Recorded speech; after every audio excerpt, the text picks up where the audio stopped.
Is the mind the source of my sanity? No, not at all. The mind is in a state of flux and movement.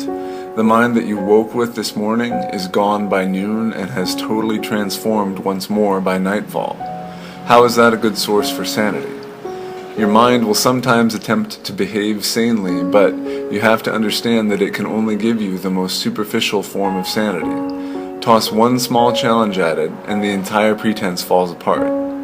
The silence that you can achieve through meditation allows you to be in this source of sanity because your mind is under the control and not the reverse. Is there a specific time to use the mind? At this point, you may ask how one is supposed to survive in the modern world without using their mind. After all, few people can remain in a state of meditation throughout the day. There are just too many pressures, demands, and distractions.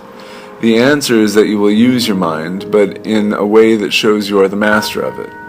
What does this mean? It means that you will use your mind within and even against the society that has conditioned it. For example, you must be alert and independent. You may need to use your experiences and conditioning to fight for many things.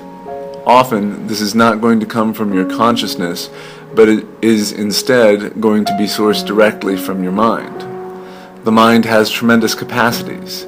It can absorb tremendous amounts of information, process it, and use it, and if and when it is needed. The key here is the word need. The conscious person is always capable of using the mind only when needed and then putting it into silence when it is not needed. Consider that many experienced meditators say using the mind when needed is identical to using the nose when the identity of a scent is required, or using the eyes when visual inspection is required. These two sensory organs do not interfere with one another, with the eyes attempting to smell or the nose attempting to see. This is precisely the situation with the mind. If the mind is used when needed, it will not interfere with consciousness. It is just a matter of learning to master it and begin watching.